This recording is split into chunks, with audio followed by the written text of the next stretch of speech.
자, 우리가 세팅하는 음향적 목표 중에 두 번째가 D50이라고 하는 파라미터인데요.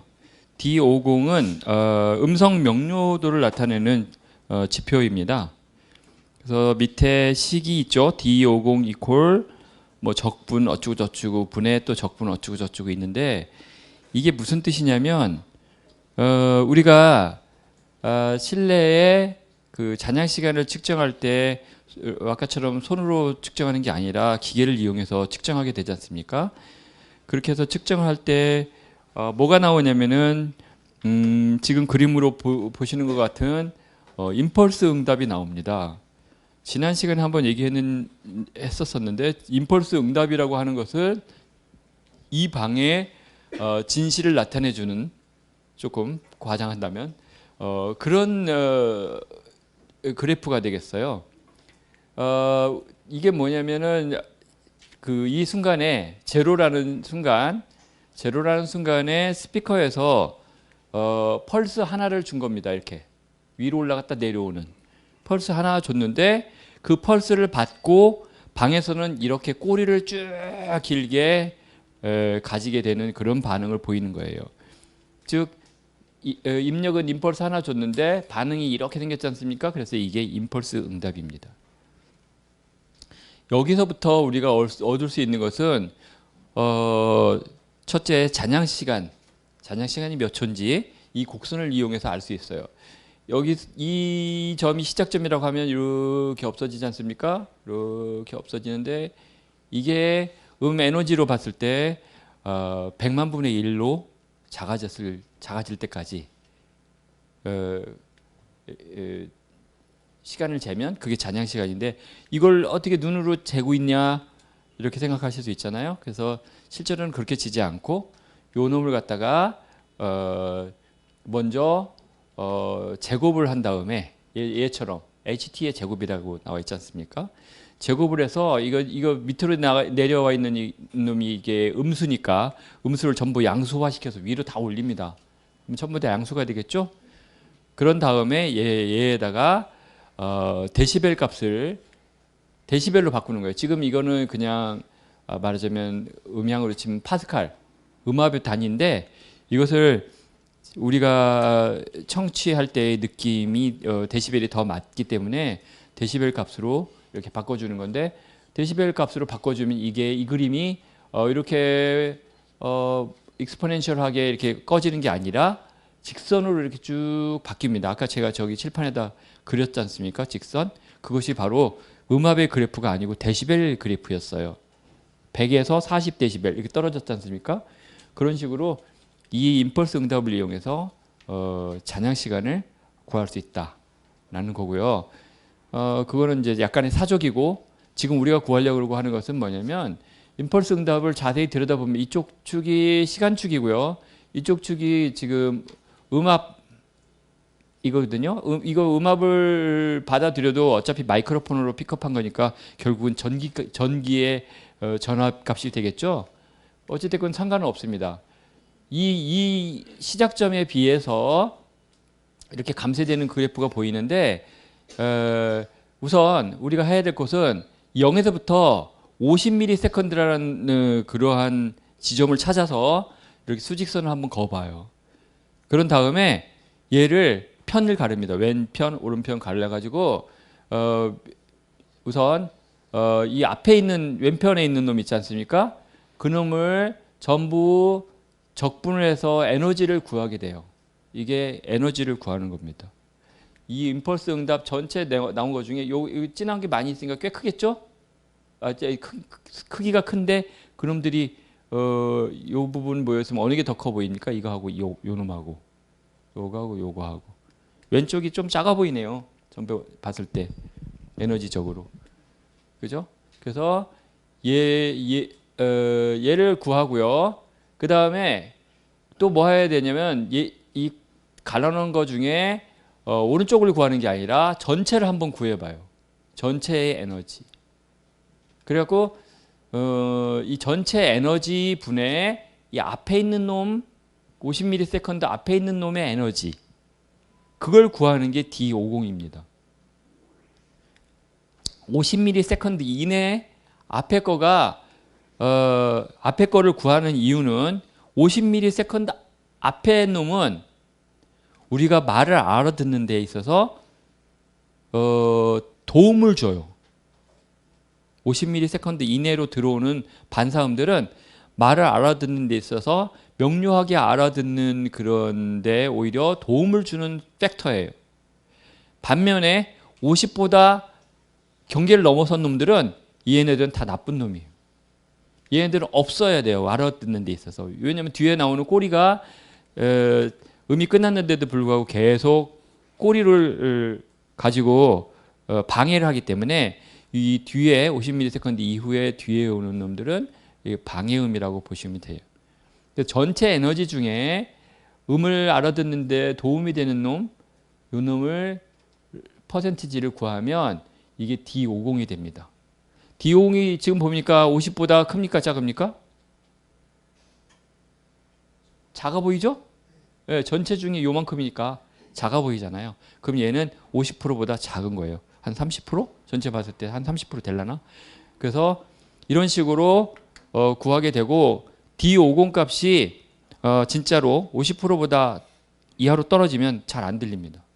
무슨 말인지 못 알아듣게 돼요. 그래서 우리가 세팅할 때 보통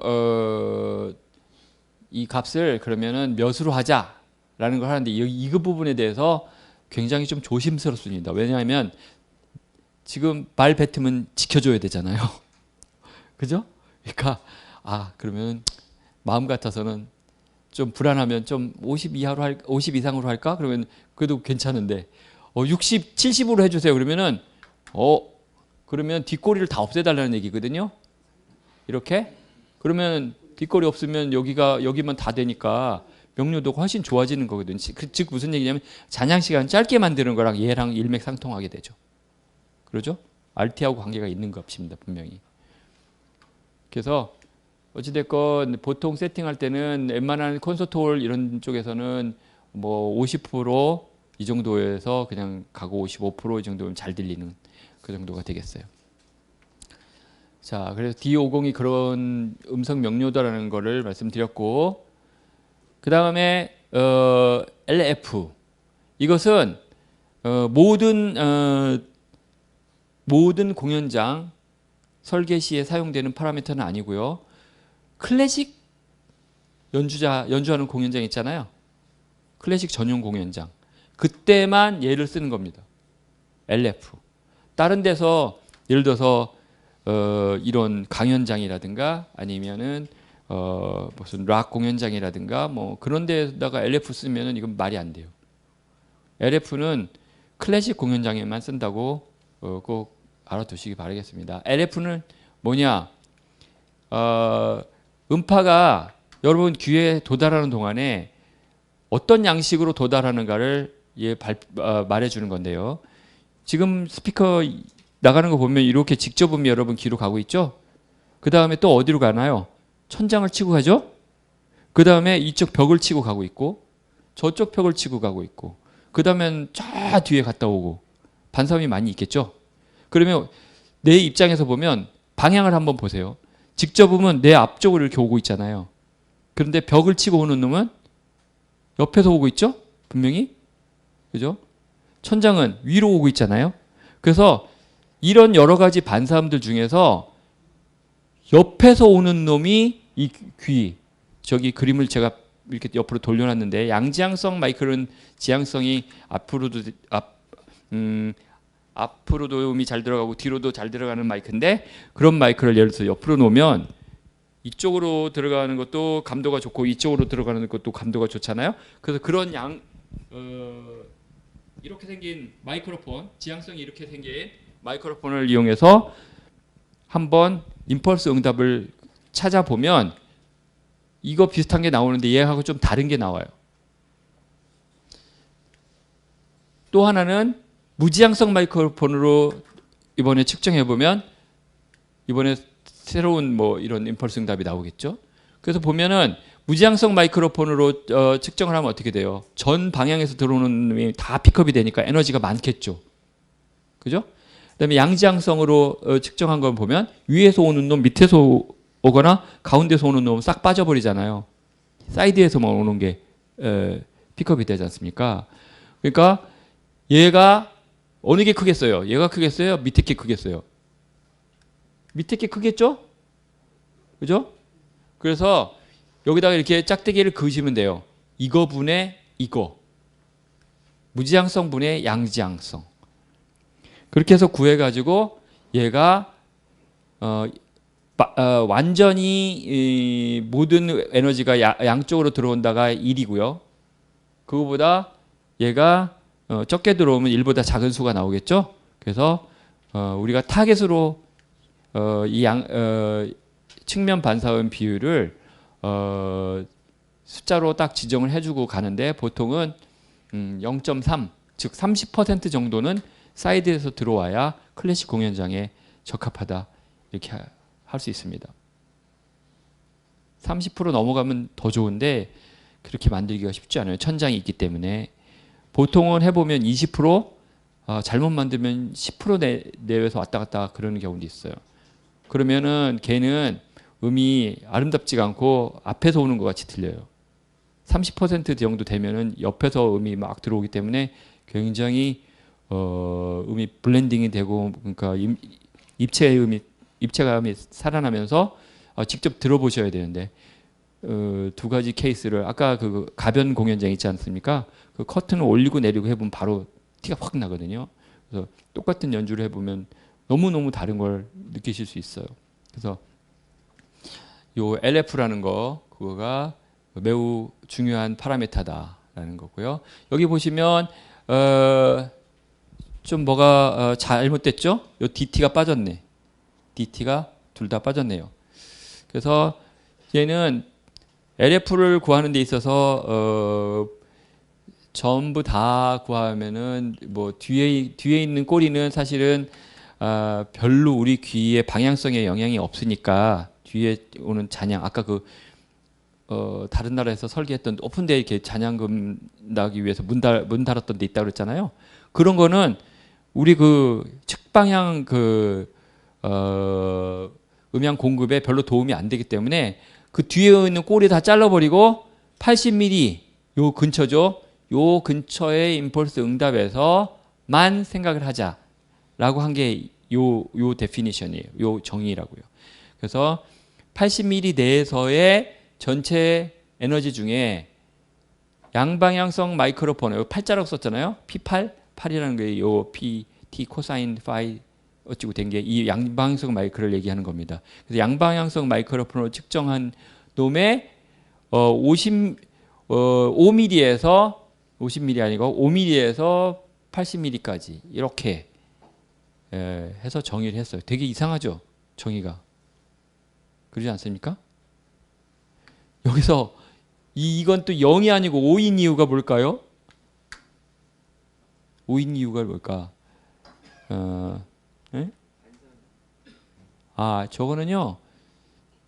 반사음보다 반대로 직접음이에요. 직접음의 스피커 자체의 이 임펄스 응답 자체가 가지는 길이가 대략 5mm 정도 돼요. 물론 우퍼냐 트위터냐에 따라서 길이가 다르지만 그래서 얘는 무슨 의도냐? 직접음은 빼겠다 이런 뜻이에요. 직접음은 나한테 오는 거기 때문에 에너지 중에 얘는 빼고 반사음만 가지고 계산을 해보겠다라는 얘기예요. 직접음이 만약에 세게 들어오면 양지향성 마이크에서 되게 불리해지잖아요. 양지향성 마이크 입장으로 보면은 사실은 뭐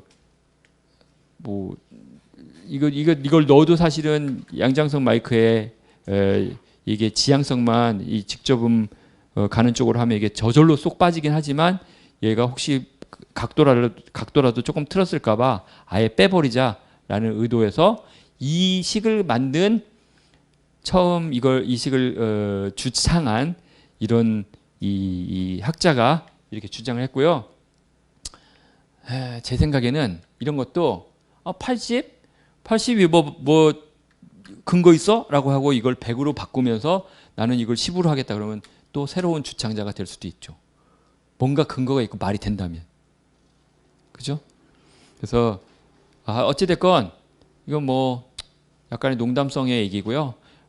중요한 거는 무지향성으로 들어오는 에너지분의 양쪽 사이드, 즉 우리 귀가 양쪽으로 이렇게 돼 있기 때문에 양쪽 사이드로 오는 에너지의 비율이 LF고 이건 클래식 연주홀에 적용하는 파라미터다라고 아시면 되겠습니다. 요 일전에 어떤 다른 설계사에서 설계를 해갖고 왔는데 보니까 LF를 시뮬레이션 해갖고 왔는데 0.1 몇인 거예요. 그러면 억셉트 할 수 없어요. 어떻게든 좋은 음률을 만들기 위해서 LF를 더 높여줘야 됩니다. 그래서 이거 빠꾸시켰는데 답을 구할 수 있을지 모르겠어요. 되게 어려운 구조였는데 그래서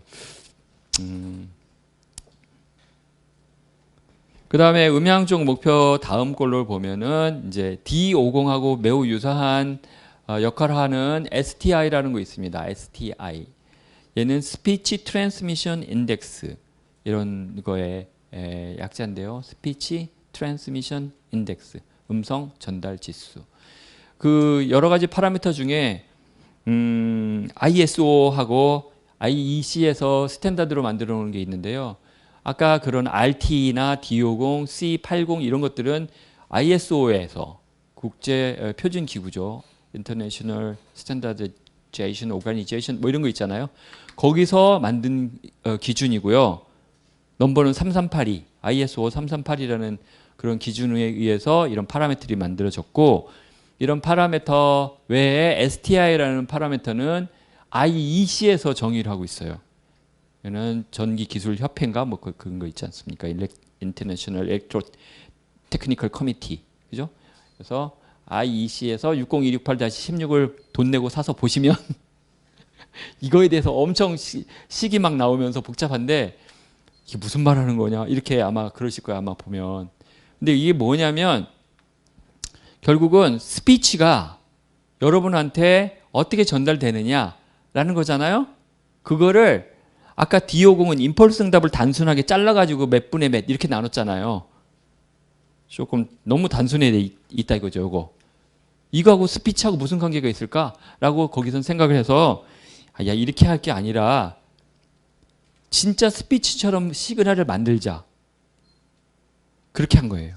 그래서 이 음을 갖다가 노이즈를 이렇게 노이즈가 났다가 안 났다가 났다가 안 났다가 났다가 안 났다가 이거 뭐예요? AM 전파 변조하는 것 같은 거잖아요. 그죠? 그래서 노이즈를 변조를 합니다. 노이즈를 변조하는데 이 노이즈도 대역이 있잖아요. 저주파부터 또 고주파까지. 그래서 얘를 우리 음성 대역 전체에 걸쳐서 전부 이거를 변조를 해서 보내고요.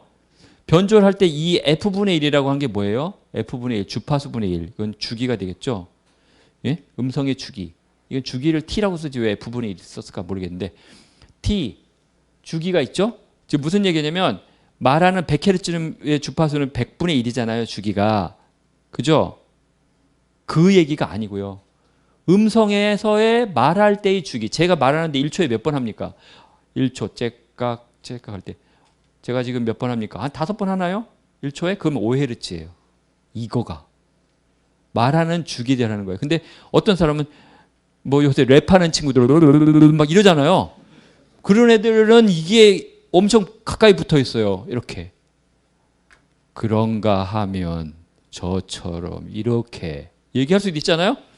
이런 사람을 위해서 이거를 멀리 띄워넣어서 또 한 번 실험해요. 그래서 MF라고 이제 변조 지수가 있는데 그게 바로 이겁니다. 말을 느리게 할 때와 말을 빨리 할 때 어떻게 알아듣는지 각각을 전부 다 변조를 다르게 해가지고 테스트를 해보는 거예요. 그래서 결국은 얘가 시스템을 지나고 여러분 이 잔향 공간을 지나면 어떻게 되겠어요? 여기가 음이 안 나는 공간에서 소리가 안 나나요? 소리 꺼도 아까 잔향 때문에 소리가 나잖아요. 그죠? 그래서 요런 부분이 여기 제로되는 부분이 없어요. 실내 공간으로 들어오면 제로가 안 됩니다. 언제나 이 앞에 있던 소리가 깔고 있어요. 이렇게 바탕으로. 그래서 이런 식으로 나오게 됩니다. 그죠? 뭔가 달라졌죠. 원래 준 거에 비해서. 그래서 요 놈이 달라진 정도를 찾아서 그거를 어떤 음성 전달의 지수로 표현해 주는 거예요. 아시겠죠? 이거는 아까 D50처럼 단순하지 않고 조금 복잡한 과정인데 그 복잡한 과정을 들여다보면 이렇게 말하는 속도에 따라서 이런 걸 다 해서 별의별 걸 다 해 놓은 거죠. 그러니까 MF를 그러니까는 말하는 속도를 천천히 하면 음성 전달 지수가 높아지겠죠. 당연히. 빨리 하면 무슨 말인지 모르겠고. 그죠? 그래서 그거를 갖다가 이제 쭉 해서 이제 평균을 내고 막 이런 식으로 해서 하는데 얘가 여기에 그 기준에 보면은 0.6 정도는 돼야 굿, 좋다 이렇게 판정을 낸다라고 아예 되어 있어요. 그래서 우리가 음성 전달을 하기 위한 이런 강연 홀 같은 경우 설계할 때는 뭘로 해야 됩니까? 0.6 이하로 내려가면 무조건 망하겠다라는 뜻이에요. 안 하겠다는 거야 이거는. 0.6 이상으로 무조건 가야 돼요. 목표 자체가. STI 0.6, 좀 더 세게 가면 0.7, 0.8 이렇게. 그렇게 해놓고 못 맞추면 어떻게? 그다음부터 불안해지죠.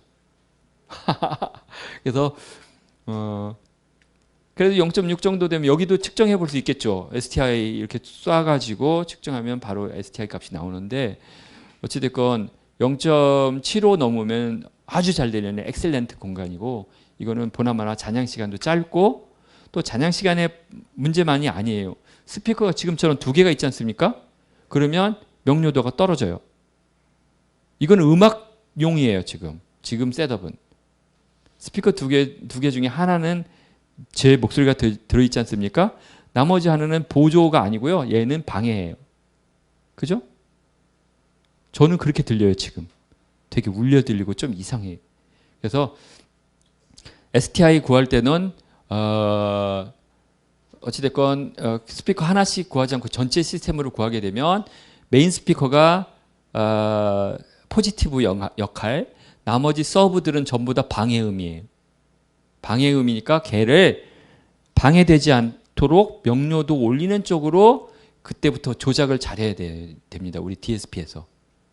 딜레이 걸고 위상 바꾸고 크로스오버 별짓에서 다 해가면서 얘를 플러스 되도록 만들어서 음성 전달 지수를 더 높이게 이렇게 해야 되는데 그게 쉽진 않겠죠? 그죠? STI 할 때는 얘네들이 그 임펄스 응답 베이스로 그렇게 하기도 하고 여러 가지가 있다고 하던데. 그러니까는 소스는 IR 가지고 하기도 하고 얘 전용으로 이렇게 변조된 걸 쓴다고 그러는데 내가 가지고 있는 프락시스 같은 경우에는 임펄스 응답으로 그냥 다 측정하더라고요. 자음 모음의 결합을 직접 테스트해 가지고 실험하는 건 아니니까 그거보다는 우리가 이거가 시그널이고 여기가 노이즈다 해가지고 시그널 투 노이즈 레이쇼를 구한다고 생각하면 돼요. 각 말하고 있는 속도에 따라서 시그널 투 노이즈 이런 식으로. 그래서 얘가 지금 방해하고 있으니까 요놈들이 꺼지면 작아지면 변조 지수가 높아지게 되는 거죠. 원래대로. 그래서 요놈들이 이렇게 파지면 STI 값이 높아지고 올라가면 노이즈가 레벨이 크니까 적어지고 여기는 전혀 말이 들어가 있지는 않아요. 그 다음에 음압 편차. 객석 간의 음압이 균등하게 전달되도록 기준을 정하게 되죠. 아까 말씀드렸다시피 이거 잠깐 말씀드렸죠. 한 플러스 마이너스 3dB 정도. 즉 앞에서 100dB면 맨 뒤에서 94dB로 들려야 돼요. 적어도. 그렇게 하기가 쉽지 않죠. 만약에 스피커를 스택으로 이렇게 세워놓으면 모르겠어요. 이렇게 라인 어레이식으로 해가지고 쭉 음압 감쇄 없이 쏘면은 비슷하게 나올지 모르겠지만 보통의 스택 방법으로는 쉽지 않은 방법이에요. 그러다 보니까 스피커를 위로 올려가지고 거리 감쇄, 즉 축상으로 가는 게 레벨이 높으니까 뒤쪽으로 보내고 축에서 벗어난 게 레벨이 작잖아요. 그러니까 밑으로 내리고 그래가지고 맞춰가는 정기 음향적으로는 그런 방법을 쓰고 또 한 가지 라인 어레이로 하게 되면 멀리 장거리는 직선으로 만들어서 쏘고 이쪽은 곡면으로 만들어서 에너지를 분산시켜서 레벨을 떨어뜨리고 이런 방법으로 앞쪽으로는 조그맣게 나가고 뒤로는 세게 나가게 그렇게 만들기도 하고 공항에 가서 보시면 인천공항에 그 면세점 그 위쪽에 보면 EV 거 매달려 있는데 그거는 멀리는 혼이 길고 가까이는 혼이 짧고 이렇게 만들어서 약간 이상하게 생긴 삼각형도 아니고 그렇게 생긴 스피커가 천장에 매달려 있거든요. 그거가 있어요. 그런 방법도 쓰기도 하고 그렇습니다. 근데 이제 제가 그런 데 가서 볼 때 이게 우리가 음의 분포에 대해서 생각을 해서 분산식으로 이렇게 배치를 하는 경우가 있는데요. 그럴 경우는 이 각 분산된 그 스피커 자체가 다른 스피커에까지 영향을 미치면 안 돼요. 자기 근처의 존에서만 끝내야 된다고요. 근데 이놈이 멀리 쏘는 놈으로 해놓고 분산이네 하면 안 됩니다. 절대로. 인천공항도 그래요. 멀리 쏘는데 분산은 여기 있고 저기 있고 계속 그래요. 하나는 이쪽 보고 있고 하나는 이쪽 보고 있고. 그럼 음파가 어떻게 갑니까? 서로 막 크로스 가죠. 같은 방향이 아니면 다 방해음이에요. 다 잔향음 방해음이 돼서 STI를 떨어뜨리는 이런 잡음으로밖에 역할을 안 한다고요. 그러니까는 꼭 음원이 어디냐 시작하는 음원을 중심으로 해서 얘가 날아가는 음파를 따라가면서 딜레이 스피커를 놓고 걔도 방향성을 같은 방향으로 잡아주셔야 그래야 똑똑하게 잘 들리는 음을 만들 수가 있습니다. 딜레이 스피커를 쓰더라도 문제가 있어요. 좀 이따가 추가적으로 말씀드릴게요. 스피커가 스택이 되게 되면 바로 인근의 음압 레벨이 너무 높아서 마치 디스코텍의 앞자리에서 춤추고 있는 그런 꼴이 돼서 아주 괴로울 거예요. 그죠? 서브우퍼도 그렇고 서브우퍼는 그래도 좀 우리 귀가 감도가 안 좋으니까 기분은 괜찮은데 중음 대역 이상에서 SPL 편차가 엄청 크게 되면 정말 문제 있는 시스템이죠. 자, 그다음에 맥스 SPL 아까도 얘기했듯이 락 공연장에서 110dB 맥스 듣고 싶다. 모든 객석에서. 모든 객석이라기보다는 맨 뒷좌석에서 이 정도 하겠다 그러면 정말 큰 레벨 아닙니까? 그랬을 때 크레스트 팩터, 헤드룸 이런 걸 고려해서 실제로 나가야 되는 레벨이 그 자리에 맨 뒷자리 130dB나 돼요. 어마어마한 큰 레벨이거든요. 이거는 컨티뉴어스가 아니고요. 피크, 파형 중에 빡 한번 뛰는 거. 그거까지는 그래도 앰프에서 만들어서 줘야 되기 때문에 요렇게 고려를 해서 앰프하고 스피커를 설계를 해야 된다 생각합니다. 그래서 만약에 이게 자신 없으면 전체적으로 레벨을 낮춰줘야죠. 우리는 105까지만 하겠다. 뭐 3dB 차이라도 앰프가 두 배나 차이 나니까 5dB만 해도 그래도 앰프 한 3배 정도 앰프 값이 3배 정도 차이 되죠. 이게 요거 세팅이 장난 아니에요. 3dB 왔다 갔다 해도 2배씩 차이 나니까. 그래서 잘못 선택하면 예산 2배로 올라갑니다. 자, 공연장의 스피커 배치에 대해서 잠깐 말씀드릴게요. 뭐 다른 공연장 아니고 오래됐지만 아랍누리에 대해서 말씀드리면 메인 스피커는 라인 어레이로 했었고요. 그때 썼던 게 디비도스크 에러쿠스틱 디비도스크로 했고 얘도 마찬가지로 했는데 지금 메인 스피커가 커버할 수 없는 아주 작은 영역이 있는데 그런 부분을 위해서 언더 발코니를 몇 개 추가했고요. 그 다음에 여기에 갤러리 석들이 쭉 있어요. 이렇게 발코니 여기 보시면 요런데 여기 이렇게 있는데 요거를 위해서 요 위치 바로 발코니 이 위치에 아주 작은 라인 어레이성의 컬럼 스피커를 갖다가 배치를 해서 여기 메인 스피커에서 오는 음을 얘가 보조할 수 있도록 그냥 메인 스피커로만 쓰면은 얘가 위로까지 못 올라가더라고요. 가려서 이 턱에 가려서 그래서 저음은 그래도 뭐 100Hz 이런 거 들어오기 때문에 그거보다 높은 음만 커버하면 되지 않습니까? 그래서 조금 작은 스피커로다가 이렇게 몇 개 이렇게 해놨죠. 이렇게 하고 맨 꼭대기층은 여기 점으로 보이죠? 여기다가 스피커를 해놨더니 뭐 공사하는 사람들이 아 저거 빼면 안 돼요 계속 그러는데 꼭대기 있는 사람 어떡하라고. 그래서 여기다가 추가를 해서 얘가 여기 있는 발코니용이에요. 그래서 각각 스피커를 전부 다 딜레이 다 잡아가지고 메인 스피커에서 오는 음을 뭐 잘 아시겠지만 하수 효과, 선행음 효과를 이용해서 얘가 도달하는 시간을 계산한 다음에 거기다가 15mm 정도 추가 딜레이 시키고요.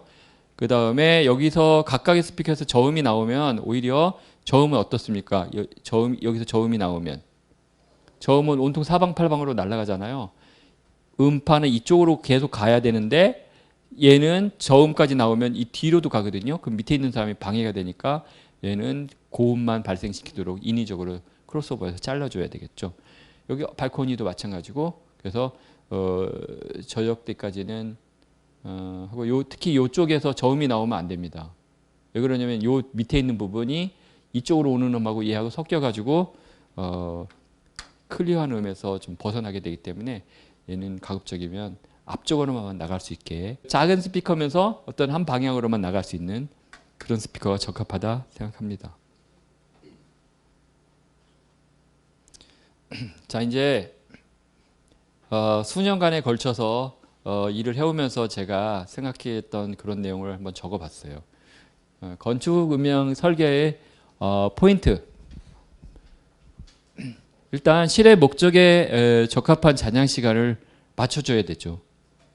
다들 잔향 시간 그러니까 우선 이게 없으면 뭐 아까 TN 이런 거 얘기했지만 그런 거 없으면 뭔가 이 빠진 것 같고 해서 쟤부터 시작합니다.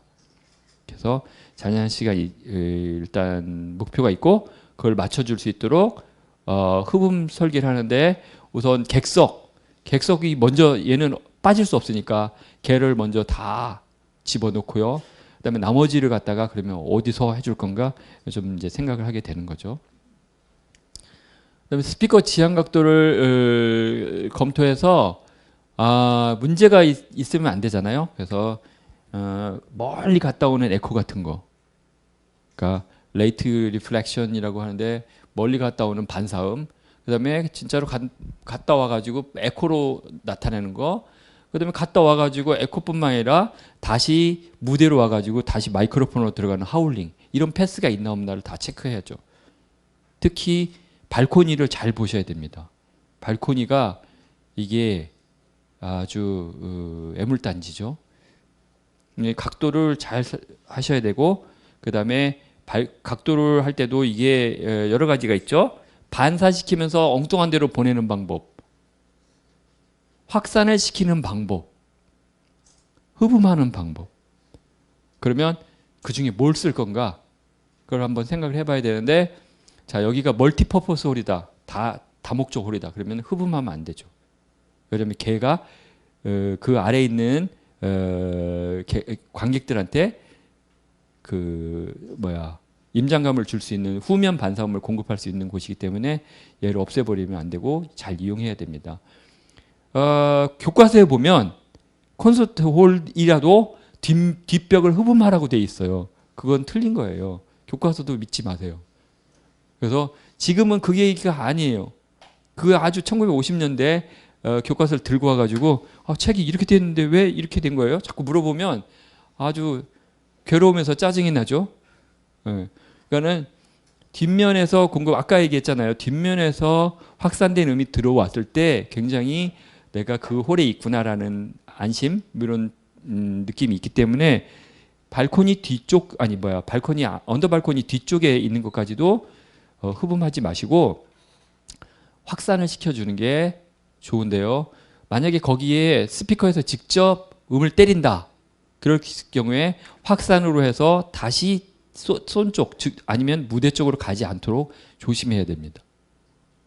아주 예리한 반사음을 내보낼 수 있어요. 잘못하면. 스피커가 지향각이 라인 어레이들을 쓰다 보니까 굉장히 예리하게 날아가거든요. 그럼 반사도 예리하게 다시 옵니다. 에코로 바로 들리죠. 그러니까는 그런 것들을 배제할 수 있도록 해야 되고, 그다음에 에코, 플러터 에코 등을 방지하도록 실의 치수, 각도 이런 거를 설정하는데 예를 들자면 언더 발코니 같은 경우에 발코니 자체도 어떻게 할 건가? 여기 또 저음이 나와요. 언더 발코니는 지금 발코니 하부에서 이렇게 보면 이 정도 높이밖에 안 되죠, 보통. 더 낮거나. 그죠? 그러면 이게 3m란 말이에요. 제가 서 있는 높이에서는 2몇 m밖에 안 돼요. 이렇게 되면 이 위치에서 정제파가 생깁니다. 상하 방향으로.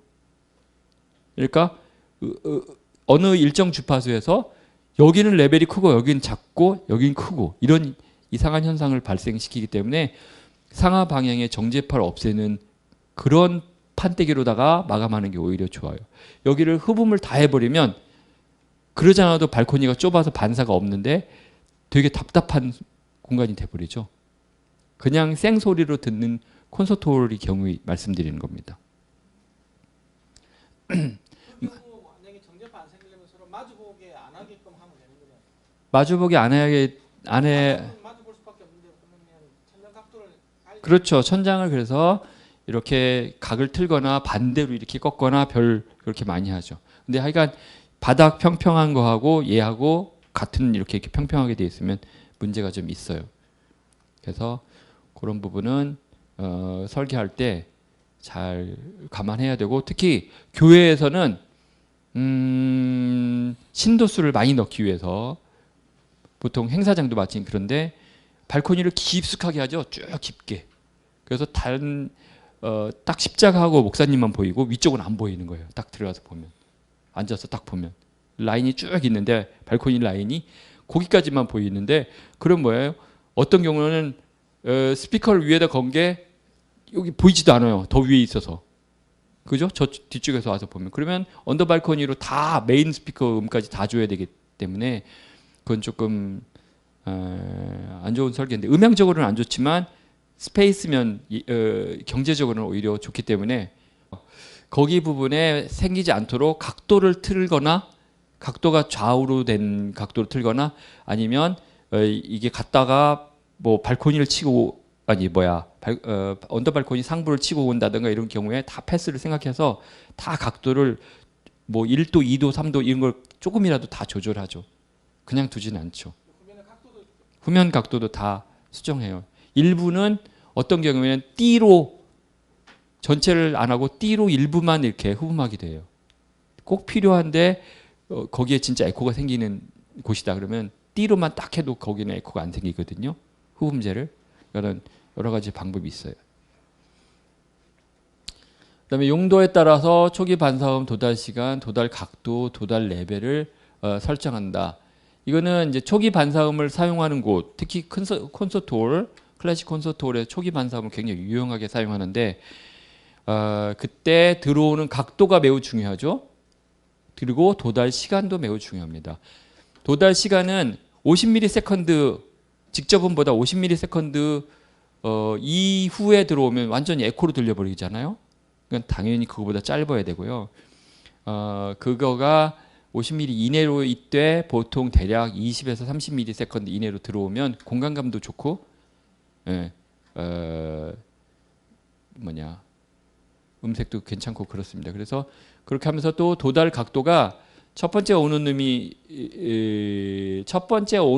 누구냐 그거가 되게 중요해요. 직접 온 다음에 두 번째 따라오는 놈이 옆이냐 위냐 이거가 그 음원의 뭐라 해야 되나 그 스페이셔스니스를 결정하기 때문에 위로 오는 놈은 클래식 할 때는 배제를 하고요. 사이드에서 오는 놈만 얘는 받아들일 수 있도록 그렇게 설계를 해야 됩니다. 위로 안 올 수 없잖아요. 그럼 위로 한참 있다 오도록 얘를 뒤로 튕기세요. 나한테 오지 않도록. 이렇게 하면 돼요. 그리고 음성 전달용 공간에서는 모노식으로 설계를 해서 무슨 얘기냐면 옆에서 오듯이 하면은 아까 클래식 공연하고 완전히 반대예요. 클래식 공연장은 옆에서 오는 듯이 해야 음이 좋은데 이런 강연용은 옆에서 오면은 혼란만 되고 음이 더 안 좋아요. 명료도 더 떨어지고. 그래서 얘는 직접음 상부 이렇게 이거는 이제 건축 음향 하시는 분들이 실제로 반사판 가지고 여러 가지 실험을 해봤는데 거기서도 마찬가지 결론을 얻었어요. 그래서 명료도를 높이기 위해서는 옆으로 주지 말고 위로 줘야 됩니다. 가는 방향이 달라요. 두 개가 아예 그거가 뭐라고 해야 되나 생태부터가 다른 놈이에요. 클래식이냐 아니냐. 그러죠. 지금 한 얘기 똑같은 거 나오네. 확성 음향용은 전면은 모노포닉, 후면은 확산이나 흡음을 한다. 근데 흡음은 이제 에코나 이런 걸 방지하기 위해서 하는 거지 가급적이면 확산이 더 좋습니다. 그 다음에 이건 믹싱에 대한 얘기인데 일전에 어느 분도 저한테 물어보던데 믹싱을 도대체 어떻게 해야 됩니까? 스테레오 믹싱을 해야 됩니까? 모노로 해야 됩니까? 이거에 대한 얘기인데 한번 생각해 보자고요. 이거에 대해서 디테일하게 우리가 같이 얘기하면은 뭐 좀 더 얘기를 해봐야 될 텐데 보통 보면은 스피커를 매달 때 좌우에 메인 스피커를 줄 때 이렇게 좌측에 있는 사람, 우측에 있는 사람 해서 나눠 가지고 스피커를 이렇게 쏘잖아요. 그러면 여기서 스테레오 음악을 틀었을 때 어떻게 됩니까? 이쪽에서 좌측의 음악이 저쪽에서는 저쪽 자리에서는 잘 안 들릴 거 아니에요. 이렇게 쐈으니까 우측에는 반대로 이렇게 되고 그러면은 스테레오를 쓰는 의미가 없잖아요. 그러면 믹싱을 어떻게 해야 되냐? 아예 다 모노 믹싱을 해버리는 거예요. 레프트 라이트 없이. 오히려 그게 이렇게 조닝 해가지고 스피커로 쏘는 경우에는 그게 맞습니다. 제 생각이에요. 그죠? 대신 재미가 없겠죠. 근데 이제 단점은 좀 재미는 없지만 그래도 모든 음악이 다 들리니까.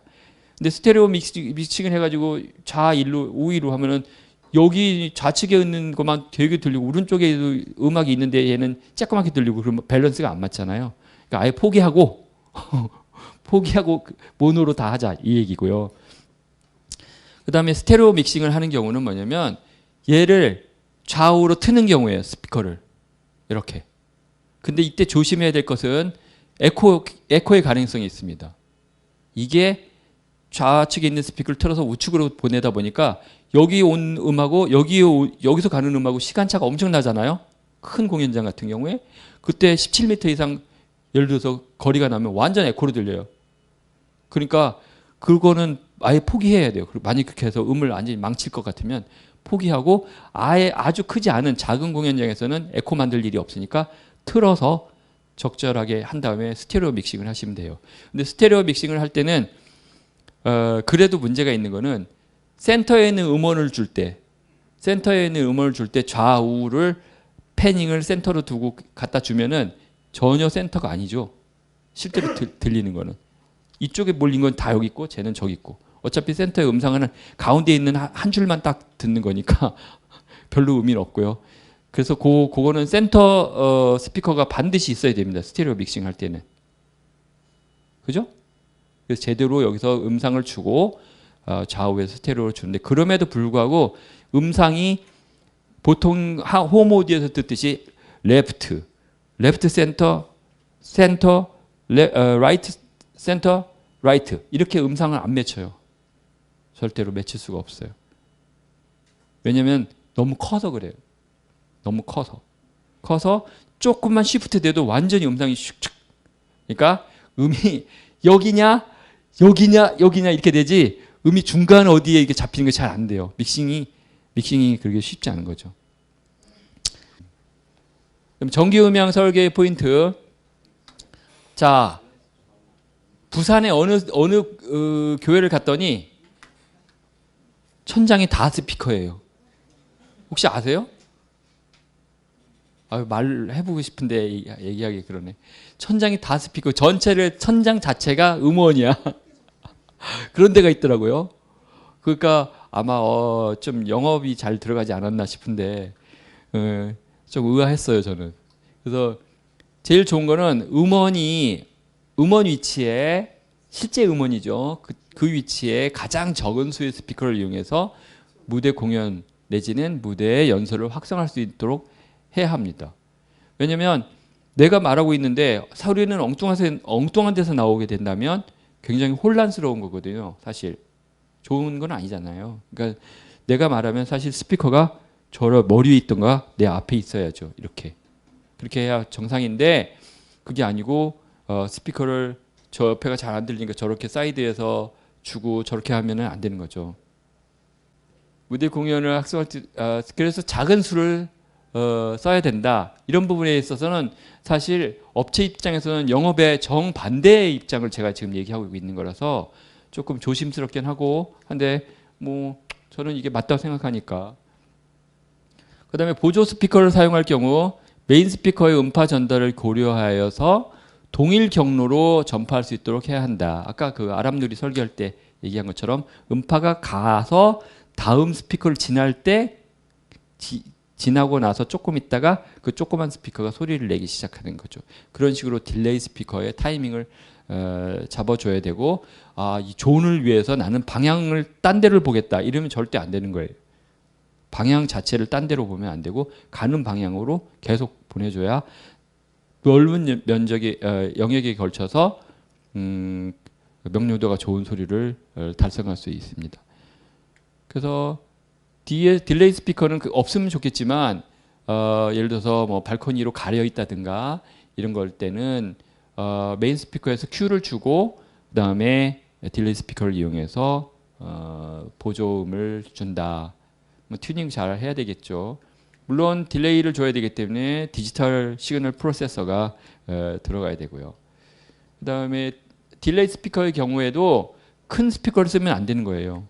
큰 거가 되면은 저음이 많이 나오게 되고 저음은 무지향성이다 보니까 음파가 가는 방향의 정반대 방향으로 음이 빠져나오게 되거든요. 그럼 저음은 계속 이쪽으로 와서 방해를 하고 있잖아요. 그러니까 작은 걸로 하고 작다기보다도 이 스피커 직경이 크면 사실 더 지향성이 강하니까 큰 걸 쓰되 얘로 저음은 내지 말라 이 얘기죠. 그죠? 그래서 동일한 음파 방향을 유지하자라는 얘기고요. 그 다음에 음향적으로 빈 공간이 없도록 설계한다. 그래서 이런 식으로 해주면 간단하게 어떤 실을 설계할 수 있을 겁니다. 자, 지난번에 했던 건데 실내 음향을 해석하는 데 있어서 설계 말고 측정을 해가지고 해석할 때 우리가 임펄스 응답을 쓰죠. 지난주에 안 오신 분들은 혹시 처음 보셨을지 몰라서 다시 설명드리면 음원에서부터 귀에까지 도달하는 데 있어서 음악이 이론 건축 음향과 전기 음향과 또 다른 건축 음향, 즉 무슨 얘기냐면 녹음할 때의 음향, 그 다음에 재생할 때의 건축 음향, 이것을 다 거치기 때문에 비록 내가 전기 음향 설계를 맡았다고 하더라도 나는 스피커를 이렇게 놓으면 돼, 저로 가잖아 라고 하면 안 됩니다. 이게 가긴 가는데 음색을 그대로 내가 원음을 그대로 들을 수 있게 주고 있느냐, 아니면 가면서 뭔가 망치느냐, 이걸 검토하고 설계를 맞춰야 되는 거죠. 그죠? 그래서 그것을 갖다가 실험적으로 측정하는 방법은 이 바이올린 대신에 바이올린 위치에서 펄스를 주고요. 그 다음에 귀 대신에 귀 위치에서 이거의 응답을 찾아서 이 임펄스 응답을 측정하는 거고요. 그게 바로 아까 했던 이거죠. 뭐 이거죠. 이걸 찾으라는 겁니다. 이게 실내의 임펄스 응답이 되는 거죠. 이것만 있으면 그 뒤에 많은 거를 할 수 있죠. 쟤를 갖다가 주파수 도메인으로 변환 패스트 푸리어 트랜스폼이죠. FFT를 하게 되면 얘가 주파수 영역으로 이렇게 변환이 돼서 어떤 그래프가 나오는데, 이건 뭐냐면 저음에서 고음까지 동일하게 음이 재생될 수 있는가라는 전달 함수가 될 거예요. 그래서 요것을 따로 우리가 핑크 노이즈나 이런 걸로 쓰지 않고 임펄스 응답만 찾으면 바로 구할 수 있다라는 거고요. 이것만 구하면 이제 저 주파수 특성을 구한 거가 되는데 보통은 이거를 다이렉트로 여기서 구하지 않습니까? 여기서 핑크 노이즈나 화이트 노이즈를 쓰고 여기서 이렇게 응답을 얻는데 이거보다는 이 방법을 쓰라는 겁니다. 위에 거. 왜 그러냐면 이거가 도대체 어디서 나왔냐? 이거는 바로 여기서 나온 거예요. 근데 이게 왜 더 좋으냐면 가다가 문제가 되는 필요치 않은 반사음들이 발생했나? 이거는 얘로 알 수 있는 거예요. 얘는 이것만 보면 안에 뭔가가 그 영향을 받아서 뭔가가 변형이 되어 있는데 도대체 원인이 뭔지를 알 수 없는 그러한 그래프가 되는 겁니다. 그래서 전달 함수를 막바로 구하지 마시고 임펄스 응답을 먼저 구해야 돼요. 보니까 스마트 라이브에도 IR을 구할 수 있고 뭐 하기 때문에 그런 장비를 쓰시든지 아니면 다른 뭐 장비들 많이 있으니까 그걸 써서 아까 같은 검은색 그 그래프를 먼저 구하시고 그 다음에 조치를 취하면 될 것 같습니다. 이게 이제 지난주에 했던 임펄스 응답이 얘죠.